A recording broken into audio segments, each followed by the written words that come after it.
물리쳐치기 이 대구와 경북에서 살아나야 합니다, 여러분.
우린 저마다 다른 가치관을 갖고 있고 그에 따른 각자의 정치적 입장이 있다.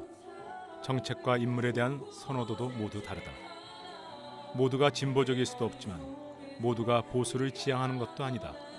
하지만 대구 경북 지역민들의 선택은 늘 한결같았다.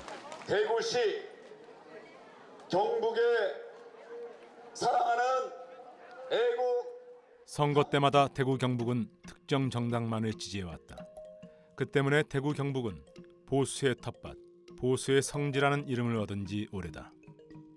촛불혁명으로부터 2년째, 2019년도에도 특정 정당에 대한 대구 경북의 지지도에는 큰 변화가 없었다.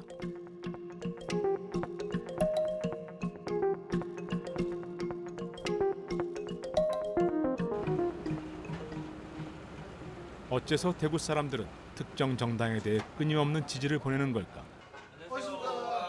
시민들을 직접 만나 그들의 이야기를 들어봤다. 하루의 일과가 끝나면 소주 한 잔에 기대어 사는 이야기를 나누는 대구의 평범한 40, 50대. 이들의 삶 역시 다른 지역의 중년들과 크게 다르지 않다. 타 지역 사람들하고 교류가 좀 적다고 생각을 해요. 주변에 이제 분들 물어보면 대구에서 나서 대구에서 자라서 대구에서 계속 살고 계시거든요. 그러니까 다른 지역 분들하고 이렇게 의견이라든지 이런 걸 교류하는 게 좀 적다고 봅니다. 그래가지고 아무래도 그런 정서가 아니겠나. 무조건 그러고 결석을 우리가 남이가 하는 거. 우리가 대구라고 보수, 광주 전라도라도 진보 이게 아닌 것 같아요. 자기들이 솔직히 뭐 내가 여기 나왔다고 내가 친한 사람이 보수다 그럼 얘 친한 사람이니까 찍어줄 수도 있을 거잖아요. 있는데 자기들이 먼저 이야기를 할 때 내가 친하니까 찍어줘. 이건 오케이. 근데 내가 보수니까 찍어줘. 이건 난 아니라고 생각해요. 저는 아니라고 생각해요. 지금은 문재인 대통령 제가 지지 처리한 지 1년 넘었습니다. 말씀드리기 성공할 줄 알았는데 이 아까 하다시피 너무 독재로 나가는 것도 있거든요. 그게 우리가 느끼기에 그래요. 그게 뭐 그쪽에 정부에서는 독재 아니다 할지 모르겠는데 소통이 제가 보기에는 박근혜 대통령보다도 소통이 더 안 된다고. 특정 정치인에 대한 친밀감, 막연히 우리 당이라는 강력한 정서적 일체감이 한 정당에 대한 끝없는 지지로 이어지고 있는 것이다. 쉽지. 근데 가잖아. 대신에 김부미가 되는 이 자체가 일체감은 다른 생각을 가진 사람을 배척하고 다른 정치 세력의 활동을 위축시키는 결과를 낳았다. 유권자들의 투표 행태를 얘기를 할 때 크게 보면 한 4가지 정도를 가지고 이제 그거에 근거해서 투표를 한다라고 얘기를 하거든요. 첫 번째는 이제 정당 일체감, 두 번째는 소속 집단, 세 번째는 합리적인 그러니까 정책적인 어떤 수혜, 네 번째가 이제 이념적인 선택이죠. 크게 보면 한국의 유권자들 그리고 대구의 유권자들도 이제 대구의 시민들도 이제 그것에 기초해서 어떤 정치적인 입장을 취하실 텐데 가장 위험한 것 중에 하나는 이제 정당 일체감에 기초한 투표. 이거는 뭐 정당이 좋아서 투표하는 것이라서 굉장히 자연스럽고 지속성을 갖지만 그것이 어떻게 보면은 정당이 해야 할 일들 그리고 하지 말아야 될 일들을 구분하는데 그런 어떤 변별력을 갖지 못하게끔 해줄 수 있다. 달리 말씀을 드리면 다른 지역의 시민들이 봤을 때 대구 지역의 어떤 보수성에 대한 우려는 이념적인 성향에 있어서의 어떤 보수성보다는 보수 정치인들에 대한 어떤 맹목적인 지지가 존재하는 것 아니냐라고 하는 의구심인 거고, 또 한 가지 측면은 이제 이념적으로 보면 이념적인 어떤 편향성이라고 하는 것도 뭐 저는 한 사회를 건강하지 않게 만들 수 있다라고 생각을 하는데요. 그런 면에서 보면 보수를 대표하는 지역이지만 보수가 아닌 다른 생각을 갖고 있는 사람들에 대한 정치적 관용, 그리고 그 사람들이 자신들의 어떤 정치적인 활동을 할 수 있게끔, 그리고 성장할 수 있게끔 키워주려고 하는 노력도 저는 필요하다라고 생각을 합니다. 대구가 보수의 섬이라면 진보 진영은 그 섬 속에 고립된 사막이다. 현재 정의당 전국 의원인 이현재 박사는 민주노동당의 창단 멤버로 2006년 민노당 대구시장 후보로 출마하였고 18대 총선에서는 진보신당 대구 수성갑 후보로 나와 황량한 사막에서 꽃을 피우려고 고군분투했다. 늘 이제 많은 사람들이 우리 대구 경북 지역의 정치적 다양성, 다원성이 필요하다 이렇게 이야기하는데, 사실 기존 정당의 다양성만 본다면 예를 들면 자유한국당 3분의 1, 바른미래당 3분의 1, 대한애국당 3분의 1 이건 다양성이 아니지 않습니까? 예를 들면은 우리 대구 같은 경우, 대구 지역 같은 경우는 사실 그동안 계속 이제 권력의 중심부에 있었다고, 여당의 도시였는데도 불구하고 우리 노동자들의 삶은 전국에서 보면 대구 경북은 제일 일 많이 하고 제일 적게 버는 게 노동자 현실입니다. 그런 점에서 이 노동자들의 입장을 대변하고 함께 싸우는 사람들이 없다면 더 이제 우리의 삶은 더 힘들어지겠죠. 대구에서 진보정당의 활동은 녹록지 않다.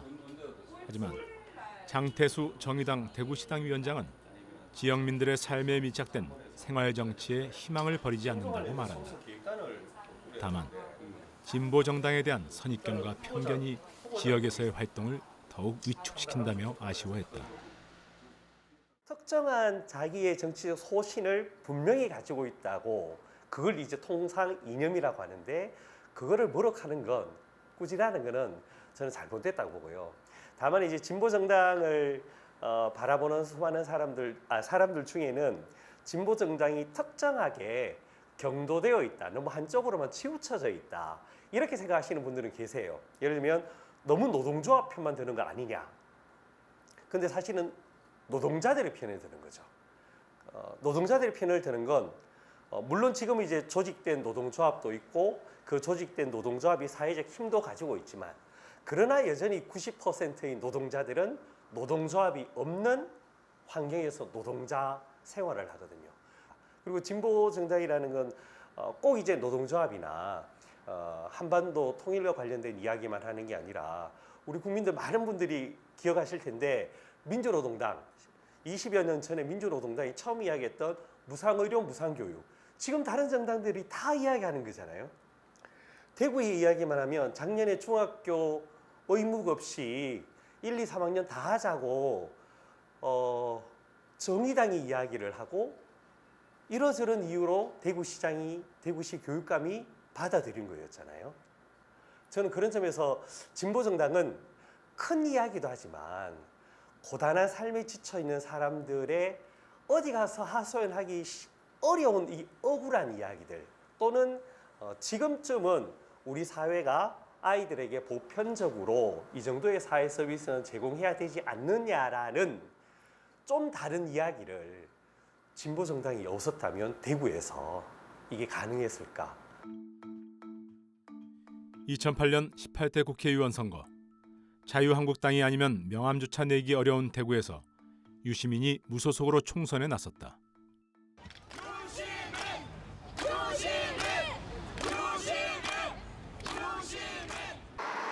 대구에서 만나는 많은 분들이 유시민이 대구에 왜 왔는데 이렇게 물으셨습니다. 제가 대답합니다. 예, 대구가 집이라서 대구에 왔습니다. 그렇게 말씀드립니다. 어떤 분들은 대구를 뭐 진보의 불모지다 이렇게 얘기하시지만 저는 불모지라고 생각 안 합니다. 다만 대구 시민들의 마음속에 있는 그런 진보적 가치에 대한 어떤 생각, 이런 것들이 꼽힐 수 있는, 움트고 잎을 막 무성하게 키울 수 있는 그런 조건이 지금 안 되었기 때문에. 유시민의 도전과 실험은 선거판을 흔들었다. 비록 실패로 끝났지만 자유한국당 아니면 안 된다는 철옹성 같은 대구의 정치 판도에 작은 균열을 만들었다. 그런데 유시민의 도전은 왜 실패로 끝났을까? 그는 대구에서 나고 자란 소위 TK 출신이고 참여정부에서 장관까지 지낸 전국구 인물이었다. 유시민 왜 이렇게 욕먹죠?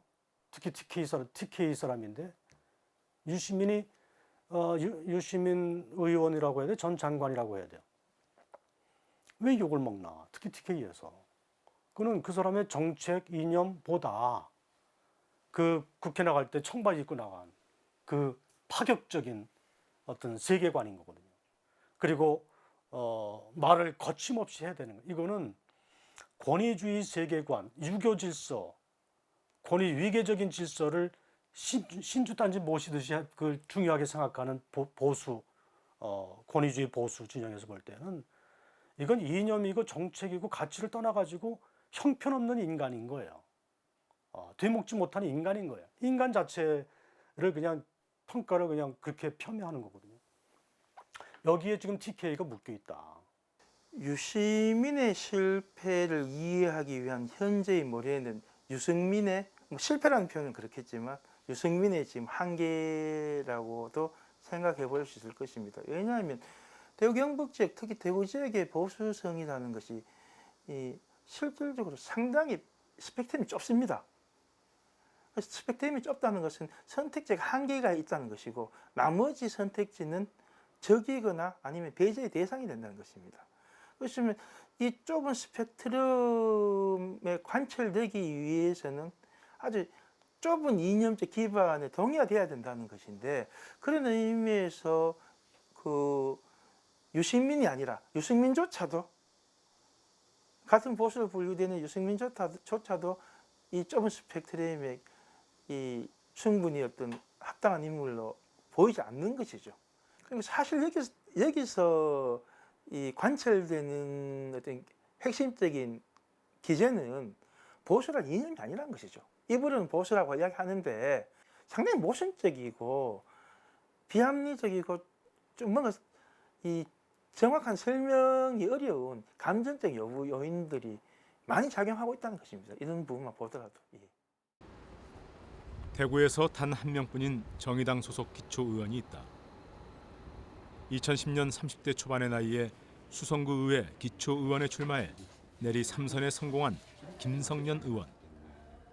어떻게 생각하는 왜냐하면 대표 발의원이 그렇게 보수의 텃밭인 대구 지역에서 그는 분명 생소한 정치인이다. 시간이 조금씩 지나면서 그러니까 진보 정당 출신의 의원이 이야기하는 것들이 그 전에 다른 의원들이 이야기하는 거하고는 조금은 다른데 들어보니 아 이런 것도 막 맞을 수 있구나, 괜찮겠다 이런 이야기들을 주기적으로 좀 하고 또 그것을 어느 정도 주기적으로 하다 보니 이제 공무원들도 어느 정도 이렇게 또 들어보니 괜찮은 아닌 것 같고 이런 공감대 형성이 좀 저는 이루어지면서 공무원들 사이에서 뭐 평이 뭐 괜찮았다. 사실 정치인은 두 가지를 전 대변한다고 생각하거든요. 첫 번째는 자기를 뽑아준 자기 지역을 대변할 수밖에 없고, 그리고 또 하나는 자기를 지지할 만한 세대, 계층을 대변하거든요. 그렇다고 생각하기 때문에 그러기 위해서는 다 여러 세대, 계층까지 대변할 수 있는 지역뿐만이 아니라 이러기 위해서는 다양한 정치 세력이 사실 지방의회에 들어오는 게 어떻게든 필요한 일이 아닌가. 여전히 특정 정당 일색이지만 지난 몇 년간 대구에도 변화의 바람이 불고 있다. 비록 그 속도는 더디지만 보수라는 자물쇠로 굳게 닫힌 문을 열려는 시도는 계속되고 있다. 한번 기회를 주십시오. 정말 저는 준비되어 있습니다. 대구를 위해서 일하고 싶습니다. 2012년 김부겸은 지역주의 타파를 내걸고 대구의 정치 1번지 수성구에 출사표를 던졌다. 쉽지 않은 여정이었다. 모두 40% 이상의 표를 얻었지만 19대 총선과 대구시장 선거에서 잇따라 낙마했다. 김부겸의 도전은 20대 총선에서 결실을 맺었다. 대구에서 야당 후보가 당선된 건 31년 만에 처음이었다. 그런 것들을 아마 본격적으로 우리 산업화가 이렇게 시작된 1970년 이후에 바로 이렇게 경쟁적 정치 환경, 이른바 스윙 스테이트가 된 지역은 많이 발전했습니다. 오히려 일관되게 이른바 의리를 지켰다고 하는 지역은 어느 한 집권 세력이 오면 그 시기는 상당 정도 침체되고 또 어느 한 집권 세력이 왔을 때는 조금 더 뭐 날개를 펴고 이런 소위 반복을 하다 보니까 사실상 대한민국 전체적으로 보면 지역적으로 많이 후퇴한 지역이 이렇게 정치적인 어떤 외골수로 가신 지역이다. 그렇게 되면 결국은 왜 그 어떤 정치적 선택 때문에 그 지역에 사는 국민들이 그 희생이 돼야 되느냐. 이거는 부당한 거죠. 오늘의 다수가 내일의 소수가 될 수 있는 것이 민주주의다. 유권자들은 투표 행위를 통해 이를 조율할 수 있다. 하지만 지난 40여 년간 대구에서는 볼 수 없었던 모습이다. 오히려 다른 지역에 대한 편견과 비난으로 대구의 보수 지지를 변명한다. 전라도 사람보다 우리가 낫잖아 그래. 전라도 사람도 완전 몰수잖아요. 근데 우리는 그래도 대구 사람들은 그렇지는 안 하잖아. 전라도는 저끼리 뭉치려고 아주 간사합니다. 아주 간사해요. 그래서 뭉치는 게 지익을 위해서. 그래도 우리 대구는 선거해도 다른 당을 좀 지지해 주는데 전라도는 완전 99.9% 자기다 인당이잖아. 예? 그래. 지금 요새 불도 많이 나는 건 전라도 많이 나대. 과연 그럴까? 호남의 유권자들도 대구 경북처럼 투표했을까? 1986년 직할시로 승격되면서 광주도 대구처럼 독립된 선거구가 되었다. 88년 13대 총선부터 광주에서 선출된 국회의원은 민주당 계열이 다수였다. 하지만 20대 총선에서는 국민의당이 돌풍을 일으키면서 민주당 계열의 독점 구조는 상당 부분 완화되었다. 99% 민주당 당선일 것이라는 편견은 경상도 지역이 만들어낸 환상일 뿐이다. 1961년 5월 16일 제2군 부사령관 박정희 소장과 육사 8기생 출신 군인들이 군사 정변을 일으켰다. 쿠데타로 제2공화국을 무너뜨린 박정희는 국가재건 최고회의의 의장이 되어 3년간의 군정 통치를 시작했다. 이 기간 동안 핵심 권력기관인 중앙정보부가 설치됐고 내각제에서 대통령제로의 복귀와 기본권 제한, 국회 견제를 골자로 한 헌법이 개정됐다.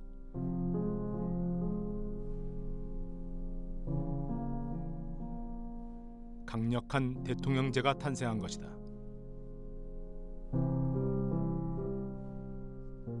(1963년) 대선과 총선을 앞두고 박정희는 군복을 벗었고 민주공화당 총재로 취임했다. 그리고 그해 말 박정희는 대한민국 제5대 대통령에 올랐다. 먼저 나는 북한을 군수하고 국가를 보유하며 국민의 자유와 공의의 승진에 노력하여 대통령으로서의 직책을 성실히 수행할 것을 국민 앞에 엄숙히 성서합니다. 5대 대통령 선거는 윤보선과 박정희 2파전이었다. 그런데 당시 지역별 투표 결과를 보면 박정희에 대한 호남의 지지가 상당히 높았다. 전남과 전북의 유권자 모두가 윤보선보다 박정희 후보에게 더 많은 표를 줬다. 결국 호남의 지지가 없었다면 박정희 대통령 당선은 불가능했을 것이다. 그리고 박정희 이후 시작된 영남과 호남의 분열과 대립은 한국 현대사의 아이러니가 아닐 수 없다. 처음에 박정희 후보가 등장했을 때 호남 사람들이 박정희 후보에 대해서 어떤 지역적인 편견도 가지고 있지 않았더랬습니다. 근데 문제는 박정희가 대통령이 되고 난 다음에 지속적으로 호남을 차별하고 내부식 민주로 만들고 멸시하고 소외시키는 정책을 펴왔거든요. 그러니까 이것이 박정희 유신 독재를 지나고 전두환 다시 신군부 독재를 거치면서 너무나도 고착되었기 때문에, 그리고 특히 그 사이에 5.18이라고 하는 이 미증류의 학살 사건이 있고 난 다음에는 사실은 광주 사람들 또는 전남, 전북 사람들이 이 박정희의 독재, 그 다음에 5.18을 거친 5.18의 뿌리를 두고 5.18 학살의 뿌리를 두고 만들어진 어떤 전두환의 독재의 후예나 다름없는, 그래서 지금도 끊임없이 5.18 이 북한군 소행이라고 망언을 일삼는 사람들이 거기에 주요 당직자로 있는 그런 당을 어떻게 지지할 수가 있어요? 그건 불가능한 일입니다. 한국 정치 상황에 대해서 호남의 그러면 잘못은 없는가? 라고 우리가 이렇게 단도직입적으로 묻는다라고 한다면, 제가 생각을 할 때는 호남은 잘못이 없습니다. 왜냐하면 잘못할 수 있는 기회가 없었어요. 이 정치적으로 한국 정치에서 잘못한다라고 하는 건 권력을 쥐고 어떤 행위를 해야만 잘못하는 건데, 잘못하든지 잘하든지 할 수 있는 건데, 호남 지역이 정치적인 주도권을 쥔 건 해방 이후에 따지고 보면 김대중 정부 단 5년밖에 없습니다. 근데 김대중 정부가 뭐 잘한 것도 있고 잘못한 것도 있겠지만, 김대중 정부는 IMF를 해결하기 위해서 어떤 의미에서는 구원투수로 등판한 정부였고, 최소한의 남북 평화체제를 말하자면 전개하는 거, 이것 이외에는 딱히 뭐 다른 일을 할 수가 없었죠. 5년 동안에. 전통적으로 호남은 민주당의 텃밭으로 불렸다. 대선은 물론이고 총선과 지방선거에서도 호남은 민주당 계열에게 많은 표를 주었다. 그런 호남이 2016년 총선에서 지역구 28곳 중 23곳을 국민의당 후보에게 내주었다. 민주당의 잘못에 실망한 호남의 유권자들이 민주당을 견제하고 꾸짖기 위한 전략적 투표를 한 것이다. 광주 분들은 어떤 본인들의 정치적인 태도를 결정을 할 때 기본적으로 지역 중심이 아니고 전국 중심입니다. 전국의 판세가 어떻게 될 것이냐라고 하는 것이고, 20대 총선에 대한 평가는 뭐 여러 가지로 갈릴 수가 있겠지만, 저는 어떻게 보냐면 20대 총선에서 광주의 유권자들이 국민의당을 선택한 거는 국민의당에 대한 어떤 선호도가 강해서라기보다, 저는 그 당시에 민주통합당에 대한 그리고 그 이후에 뭐 더불어민주당으로 변신을 했지만 채찍질을 하기 위한, 그러니까 강력한 항의 투표였다라고 생각을 하고요. 내부 속사정이 어찌되었든지 간에 호남 유권자들의 입장에서는 이게 호남 지역에서 한 정당이 이 유권자들의 표를 독식하는 게 결코 옳지 않다, 바람직하지 않다고 생각하기 때문에 어떤 가능성의 싹이 보이면 밀어주는 거거든요. 근데 문제는 뭔가 하니 그게 성공하지 못합니다. 한 번 그렇게 해보았는데 그 뒤에는 2번은 안 해줘요. 이유가 뭐겠습니까? 그게 객관적인 필요, 객관적인 정당성에 입각해서 당이 만들어져야 되는데, 한 당이 독식하는 것이 부작용이 많아서 우리가 밀어주긴 했는데, 한번 이렇게 표를 줘보긴 했는데 이건 역시 아니네. 왜냐하면 이게 다시 오히려 거꾸로 지역 정당이 되어버리는 거예요. 그러면 영남이면 모르겠지만 호남 사람들은 자기 지역의 이해관계만 대변한다라고 하면서 돌아다니면서 우리가 새로 만든 정당이 호남 정당이니까 표 주십시오 라고 말하는 정당에 그러면 몰표를 주느냐? 안 줍니다. 왜냐하면 전국 정치라고 하면 국회의원은 국가로 해서 뽑는 거지 전라도로 해서 뽑는 게 아니잖아요.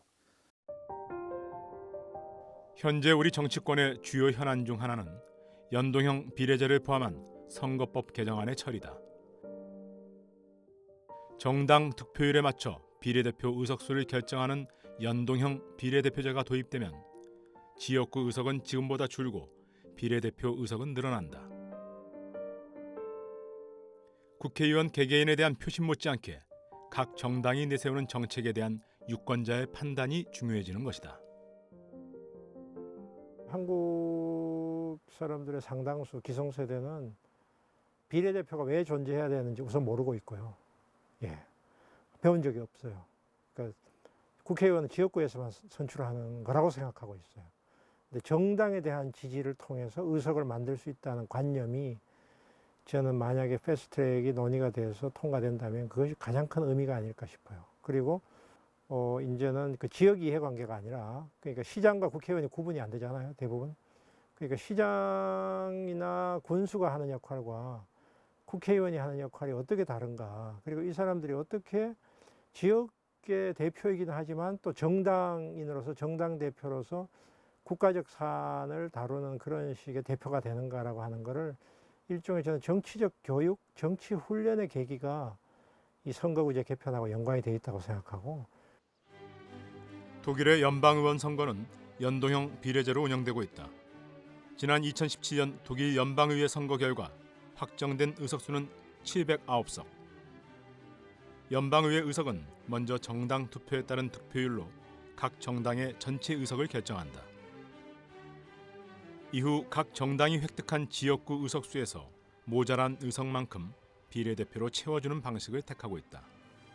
이렇게 되면 지역구 당선자를 많이 내지 못한 소수 정당도 정당 득표율에 따라 의석 확보가 가능해진다. Wenn wir das uns anschauen im Vergleich zu anderen Staaten, die ein Mehrheitswahlrecht haben, dann sehen wir, dass immer nur die großen Parteien, die dann die Wahlkreise direkt gewinnen können, die immer 40–50% dann der Stimmen bekommen, im Parlament tatsächlich vertreten sind. Das ist zum Beispiel in Großbritannien üblicherweise der Fall. Aber neue Bewegungen, kleine Parteien, die vielleicht wichtige Impulse geben können, neue Themen aufgreifen können, wie zum Beispiel die Grünen oder linke soziale Bewegungen oder eben auch rechtspopulistische Bewegungen, die haben dann eben keine Chance. Und diese Einstellung, die Bürgerinnen und Bürger, die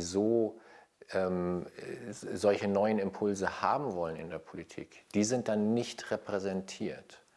Und das ist, glaube ich, ein Problem für die jeweiligen Staaten und das wird in Deutschland besser abgedeckt. Wir haben dann eben immer wieder gesehen im Deutschen Bundestag, dass dann eben mehr Strömungen, mehr Ideen dann auch tatsächlich repräsentiert sind im Deutschen Bundestag.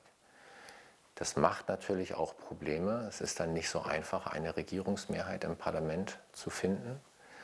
Aber ich glaube, dass das für die Akzeptanz der Demokratie, für die Akzeptanz des parlamentarischen Systems wesentlich besser ist, wenn wir ein Verhältniswahlsystem haben. 지난 독일 연방의회 선거에서 극우 정당인 독일을 위한 대안 AFD는 지역구에서 선출된 의원은 단 3명에 불과했다. 하지만 전국 정당 득표율에서는 높은 지지를 얻어 비례대표 의석 94석을 획득해 의회 진출에 성공했다. 극우 정당이자 신생 정당인 독일을 위한 대안 AFD는 기민령과 새민당에 이어 원내 제3당이 됐다. 이 선거 결과는 독일뿐만 아니라 전 세계를 놀라게 했다. Wir haben ja gar keine andere Möglichkeit, als das zu akzeptieren. Es ist das Ergebnis einer demokratischen Wahl. Und ich kriege ja kein Problem gelöst, wenn ich sage, naja, jetzt schaffe ich die Verhältniswahl ab und dann sind die halt nicht mehr dabei. Das würde im Zweifelsfall die AfD und die Gedanken, die dahinter stehen, nur noch stärker machen. Sondern ich muss im Gegenteil, ich mache mir genauso, und meine Kolleginnen und Kollegen im Deutschen Bundestag machen sich genauso Gedanken und finden das schrecklich. Aber wir müssen nicht versuchen, über Wahlrechtsänderungen oder so das zu bekämpfen, sondern wir müssen uns überlegen, okay, warum wählen Bürgerinnen und Bürger die AfD? Und welche politischen Antworten haben wir vielleicht in der Vergangenheit nicht gegeben und müssen wir jetzt besser formulieren, um die Bürgerinnen und Bürger davon zu überzeugen, nicht mehr AfD, sondern eine vernünftige, demokratische Partei zu wählen. 현재 논의 중인 연동형 비례대표제가 도입되면 우리 국회도 큰 변화를 맞게 될 것이다. 당장 거대 정당이 의석수를 독식할 수 없게 된다. 지금과 같은 지역구 선거에서는 지지 후보의 당선 가능성이 낮으면 차선 측의 후보를 찾거나 아예 투표를 포기하게 된다. 하지만 연동형 비례대표제는 정당 득표율이 중요하기 때문에 유권자의 한 표 한 표가 모두 다 의미를 가진다. Und im Wesentlichen gibt es Vor- und Nachteile von beiden Wahlsystemen. Die Verhältniswahl bedeutet, dass man mehr Repräsentanz von verschiedenen Politikfeldern, von verschiedenen Parteien hat, aber man kauft das ein durch größere Probleme bei der Mehrheitsfindung im Parlament. Genau spiegelbildlich ist das Mehrheitswahlrechtssystem. Wir haben der positive Effekt ist, man hat weniger starke Parteien, einfachere Regierungsbildung, aber eben weniger Repräsentanz von verschiedenen Strömungen in der Gesellschaft. Und das muss man sich, sage ich jetzt ganz allgemein, das muss man sich grundsätzlich überlegen und nicht mit Blick darauf, was möchte ich, dass am Ende rauskommt, welche Parteien gewählt werden sollen. 독일의 수도 베를린. 이곳에도 다양한 단체들의 거리 시위는 일상적이다. 사회가 발전할수록 각 계층의 요구와 의견이 그만큼 복잡하다는 반증이다. 우리나라의 소선구제는 한 지역구에서 가장 표를 많이 받은 한 명만 당선되는 구조다. 1위 당선자를 제외한 후보들에게 던진 표는 모두 사표가 되어 유권자의 다양한 요구를 반영하기 어렵다. 이 때문에 오래전부터 선거제도 개편의 요구가 많았다. 갈수록 복잡하고 다양한 국민의 요구와 생각을 입법과 정책에 반영하기에는 우리 국회는 분명 한계가 있다. 연동형 비례제의 시대적 요구는 여기서 나온 것이다. 이 민주주의라는 것은 굉장히 창조적입니다. 그 놓여져 있는 환경과 그 주체의 역량에 따라서 지금까지 인류의 우리 역사에서 출현하지 않은 새로운 제도들을 우리가 만들어가고 발전시켜 갈 수 있습니다. 그런 면에서 이데올로기에 구애되지 않는 보다 실용성과 합리성을 추구하는, 그러면서도 전체적 질서가 어떤 것이 바람직한가를 고민하는 이런 다양한 형태의 실험들이 정치적으로 이루어져야 되고, 나는 그런 면에서 특히 이렇게 새로 성장하는 이 청년 세대들이 자신들의 그러한 이 정치적인 입장을 형성하고 발전시켜 나갈 수 있는 이런 이 정당의 창출, 그런 정당의 형성 발전, 이게 필요하다고 봅니다. 그래서 우리가 너무 정당에 대해서 편견을 가지고 정당 운동을 경원시하던 시절이 있었는데, 민주주의 발전을 위해서는 정당 운동이 활성화되고 발전하고, 일종의 좀 시행착오 기간이 있겠지만 그렇게 하면서 국민적 지지를 받으면서 정당이 발전해 가서 이 국민들의 요구는 기본적으로 정당으로 수렴이 되고, 그래서 다양한 이해는 정당 간의 대결과 또 타협과 협상에 의해서 합리적인 방향을 찾아 나가는 이런 형태로 우리 정치가 발전해 나가야 되고, 그렇게 될 때 진보와 보수라는 것도 그 각각의 고유한 장점을 살리면서 한국 사회 발전에 기여하지 않을까, 저는 그렇게 생각합니다. 그렇지 않은 지금과 같은 보수 진보의 기준은 우리 사회의 발전을 가로막는 이런 중대한 걸림돌입니다. 그건 진보도 진보가 아니고 보수도 보수가 아니기 때문입니다.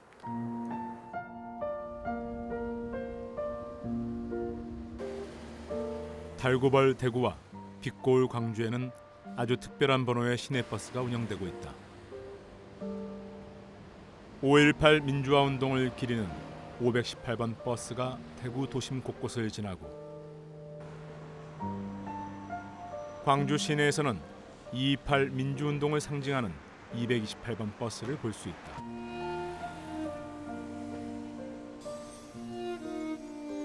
두 도시는 달빛 동맹이라는 이름으로 여러 교류 사업을 하고 있는데 우리나라 민주화 운동을 상징하는 518과 228 버스의 운행도 그중 하나다.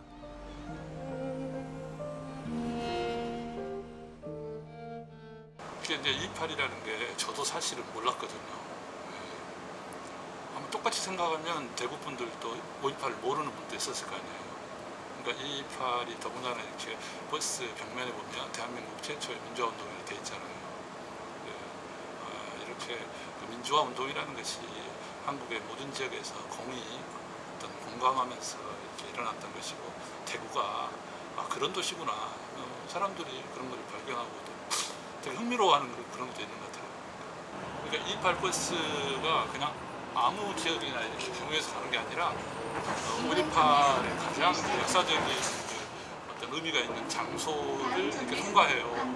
그러니까 화순에서 이제 오는데 화순에서 올 때 중안마을이라고 계엄군에 의해서 그 버스에 타고 있던 승객들 무차별 학살했던 그런 중안마을 앞을 지나기도 하고, 그다음에 80년 5.18 당시에 가장 민주화 운동의 중심지였던 구 전남도청 앞을 지나고.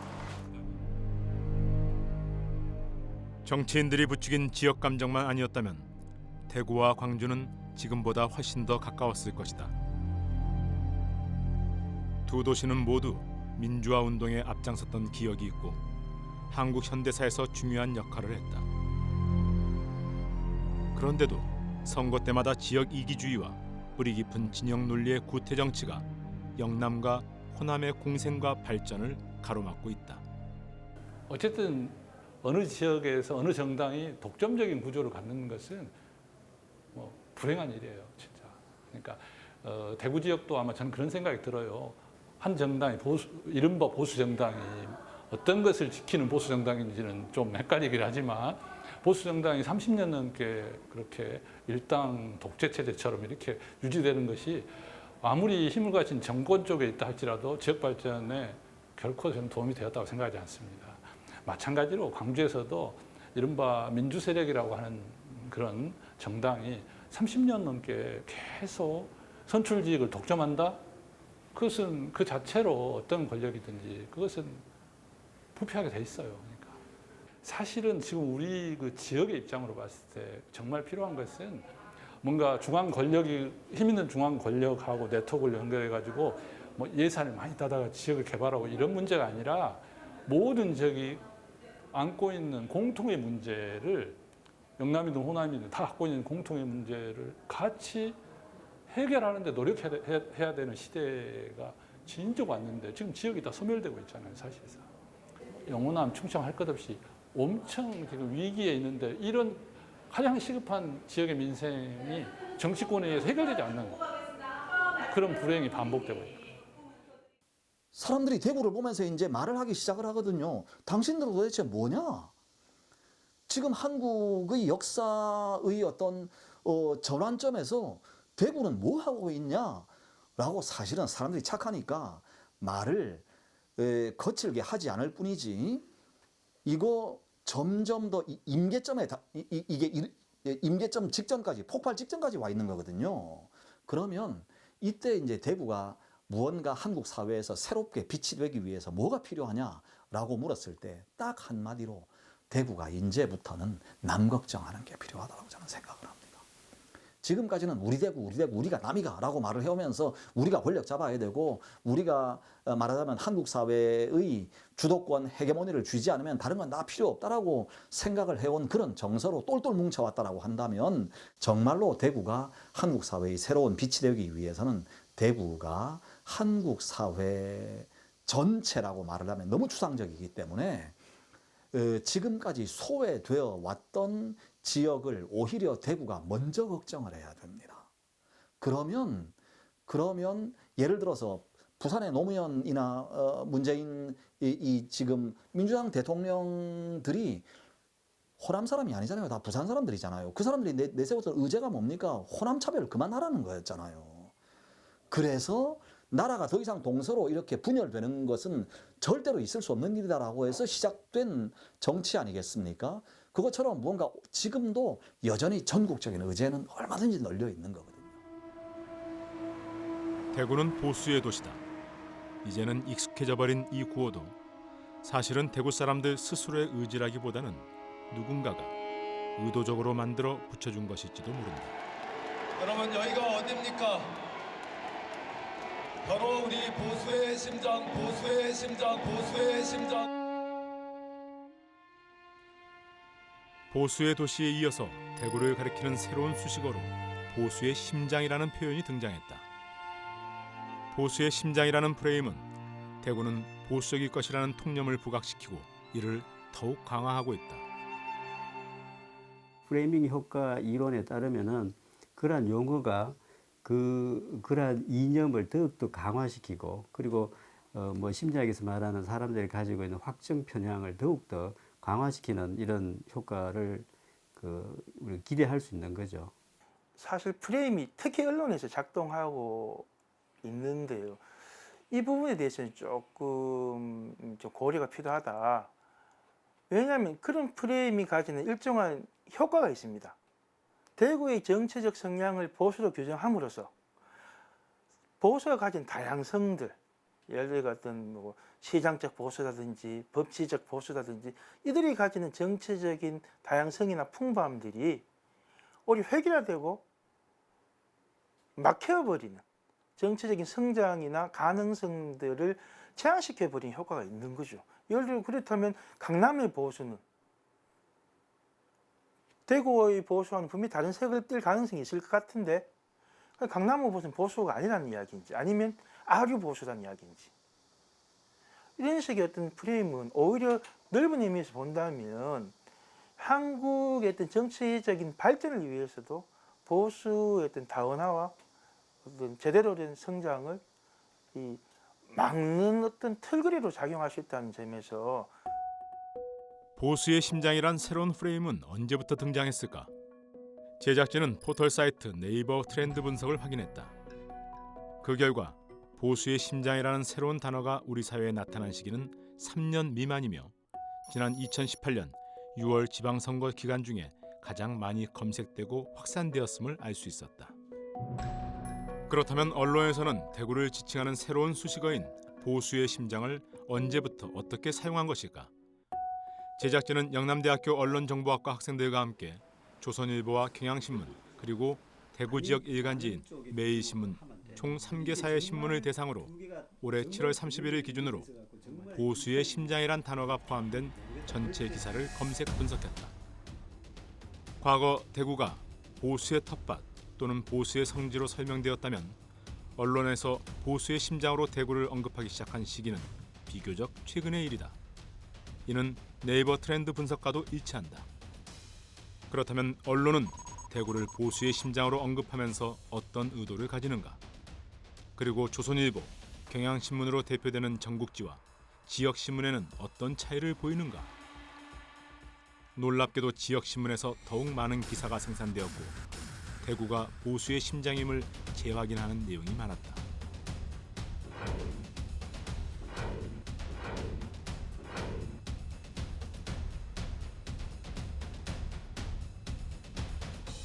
실제로 조선이 강화 쪽, 경향이 비판 쪽, 그리고 또 매일신문이 또 강화 쪽 이렇게 나타났던 것들은 우리가 흔히 이제 조사 방문론적으로 말할 때 액면 타당도가 있다. 상식적으로 우리가 조중동을 보수라고 부르고 대구 매일을 보수라고 불렀을 때 실제로 그러한 우리의 평가와 크게 어긋나지 않았다라는 점에서 학생들의 분석이 과학적으로 액면 타당도가 있다라고 받아들일 수 있을 것 같고 실제로 이제 이 아까 그 신문들의 분명한 프레임의 방향을 봤을 때 특히 더 우려스러운 것은 뭐 조선이나 경향은 전국지니까 그렇다 치더라도 그래도 이 대구 매일의 경우에는 우리 그 전두환 군부독재 때 언론 통폐합이 되면서 단독 독점 신문으로서 상당 기간 대구 지역에서 군림해 왔고 최근에는 이제 뭐 다른 경쟁지들도 늘어났지만 그래도 대구에서는 전통적으로 가장 영향력이 있는 신문이라고 봤을 때 그래서 이러한 영향력이 있는 지역지가 보수의 심장이라는 키워드로 프레이밍을 하면서 보수의 경향을 더욱더 강화시키는 그런 논조로 기사를 쓰고 있다는 것 자체는 상당히 우려스럽죠. 현재의 정치 지형도에서 보수는 시대의 변화에 둔감하고 이를 수용하지 못하는 구태 정치의 상징처럼 보인다. 그래서 보수의 프레임은 대구의 앞날에도 대구의 미래 세대들에게도 도움이 되지 않는다. 기성세대가 만들어 놓은 보수의 프레임 안에 갇혀 있는 우리 젊은이들에게 보수의 심장 대구는 어떤 의미일까? 지금 대구가 컬러풀 대구라는 그런 표를 밀고 있는데 그 컬러풀이란 단어에 맞게 자신의 생각도 피력할 수 있고 그리고 또 여러 생각을 가진 사람들이 공존하는 그런 사회가 됐으면 좋겠습니다. 대구가. 그 표를 주는 그 지역민들에게 뭐 좋은 정책과 일자리를 만들어줘야지 그 지역민들이 그런 정책을 만들어준 정당을 지지할 거 아니에요. 근데 대구는 그런 뭐 정책이나 그런 것 상관없이 무조건 한쪽만 찍는다고 생각하면 당연히 정치인들 입장에서도 대구를 위한 대구만의 프로젝트를 만들진 않으니까. 다음 달에 서울로 올라가거든요. 직장을 구해가지고. 근데 가서 선뜻 대구라고 제 고향인 말을 하면은 혹시라도 보수라는 이미지가 찍히지 않을까. 보수적인 환경에 놓여있기 때문에 진보적인 생각을 가지고 있어도 주변의 기성세대들이 제 진보적인 성향에 대해서 얘기를 하면은 모두 비판적이거나 욕을 하거나 손가락을 던지시잖아요. 거기에 대한 두려움 때문에 아무래도 다른 지방에 있는 친구들보다는 조금 더 거기에 대해서 소극적으로 활동을 하고 있지 않나라. 보수의 도시라는 게 사실 웃기죠. 도시 하나 자체를 아예 보수적이다라고 만들어 버리는 거니까 그 안에 사람이 되게 많은데 사람도 되게 많고 그 사람마다 가치관이랑 그런 게 다 있는데 그냥 이 지역에 산다만으로 이 사람은 보수일 것이다라고 하는 것도 웃기고 아무래도 지역색이 있긴 하지만 그런 게 좀 없어졌으면 하는 바람이 있고. 오늘날 우리가 지켜야 할 진정한 보수의 가치는 무엇일까? 옛 것을 익히고 새 것을 안다. 우리가 상식으로 알고 있는 보수는 바로 이 옹고지신의 덕목이 아닐까. 꼿꼿한 지조와 명예, 책임감에서 보수를 찾을 수 있다. 변화와 배려, 새로움의 추구에서 진보를 찾을 수 있다. 민주주의 국가에서 보수와 진보의 경쟁은 더 나은 민주주의 발전을 가져올 것이다. 우리가 남이가 또는 묻지마 지지는 과거의 보수다. 대구의 보수는 미래를 위한 길을 걷고 있는가? 선택은 대구 경북 사람들의 몫이다. 이게 대구가 보수라고 하는데 무엇을 지키고자 하는가? 보수라는 게 이렇게 잘 보호하고 지킨다는 뜻이잖아요. 그 보호하고 지키고자 하는 가치가 뭔가? 정말 그게 정치적 이데올로기를 떠나서 이 정치적 이데올로기라는 합리적인 이성과 판단을 넘어서는 일방적 하나의 그 야만적 힘이잖아요. 정치적 이데올로기라는 게 모든 이성을 마비시키는 이데올로기로 작동을 하고 있는가 이렇게 이제 생각이 들면 그런 야만이 이 사회, 이 지역 사회 정치를 장악하고 있다면 그건 참으로 걱정스러운 일이고 실제 뭐 현실이 그렇기도 합니다만은 그게 아니고 정말 우리가 지켜야 될 게 뭔가. 우리가 지키고자 하는 것은 결코 정당도 아니고 특정 정당도 아니고 정말 지켜야 될 가치가 뭔가. 당신과 나의 삶에서 그게 미래를 밝게 열어갈 수 있고 자라나는 우리 아이들이 희망을 가질 수 있게 할 우리가 굳건하게 지켜야 될 가치가 뭔가. 이걸 먼저 고민을 하고. 대구가 역사적으로 정치적 영향력을 더 확대하기 위해서는 강한 보수가 되는 게 아니라 뭐 갑자기 진보가 될 필요는 없겠지만은 유연성을 가질 때 대구 중심의 이런 이제 선택들이 수도권, PK로 확장될 수 있는 거죠. 지금처럼 이제 위축되면은 점점 더 고립되는 악순환이 될 거예요. 뭐 예를 들어서 보수를 하더라도 우리가 볼 때는 얘보다는 얘가 오히려 더 확장성이 강해라는 전략적 선택을 할 수 있을 것인가. 저는 당장 뭐 보수 진보가 깨지기 쉽지가 않다고 생각하고 보수 내부에 그런 선택을 할 수 있을 것이야. 예를 들어서 노무현 현상이라는 게 나타났을 때 광주의 전략적 선택. 부산 출신인데 부산 출신의 선택을 우리가 해줘야지 오히려 이게 수도권에서 먹히고 이렇게 되겠구나 정도 이제 선택들을 과연 대구가 앞으로 할 수 있을 것이냐. A라는 지역이 지역성들이 분명히 있는 것이에요. 그 지역성과 정치적 지역성과 그것을 대변하는 어떤 과점, 독점화된 정당들이 각각 있는 것인데, 근데 문제는 그 지역성과 과점, 독점 정당이 이 우리 사회 전체의 상식 내지는 세대 정신과 얼마나 가깝고 얼마나 반하는가에 대한 이 판단은 또 필요하다는 이야기죠. 그랬을 때 이 적어도 이 전라도 광주의 어떤 이 독점적인 정당과 대구 경북의 독점적인 정당에 대한 1차적인 비판은 동일시할 수 있어도 2차적인 부분에서 이들의 지향과 이 우리나라 우리 사회 전체의 어떤 상식이라는 부분과에서는 판단의 여지가 있다. 바로 이 부분에 쓴다면 왜 대구 지역이 광주와는 다르게 점점 정치적으로 전국에서 고립되어지고 있는가? 언제부터인가 대구 경북이 한국의 역사 발전의 걸림돌이 되었다라고 하는 걸 좀 깨달아 주셨으면 고맙겠다라고 하는 말씀을 꼭 드리고 싶어요. 무슨 뜻이냐면 이게 지금 정치적인 어떤 발전 또는 나라의 발전이라고 하는 것이 단지 그냥 잘 먹고 잘 살게 되는 게 발전은 아니거든요. 총체적으로 인간이 살만한 나라, 자유롭고 평등하고 우리가 서로 간에 위하고 아끼고 누구도 비참하게 소외되는 그런 사람이 없는 세상이 다 좋은 거 아니겠어요? 당연히 가난에서 벗어나야죠. 그리고 그런 의미에서 박정희 시대 또는 대구 경북이 주도적으로 한국 사회를 이끌어왔다. 저도 경북에 뿌리를 두고 있는 사람으로서 인정할 수 있습니다.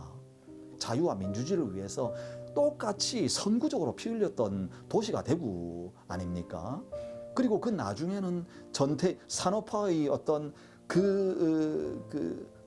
어두운 터널로 들어갈 때 사실 누군가에게는 그것이 잘 먹고 잘 사는 어떤 밝은 큰 길이었을지 모르지만 누군가에게는 지옥으로 들어가는 터널이었던 거거든요.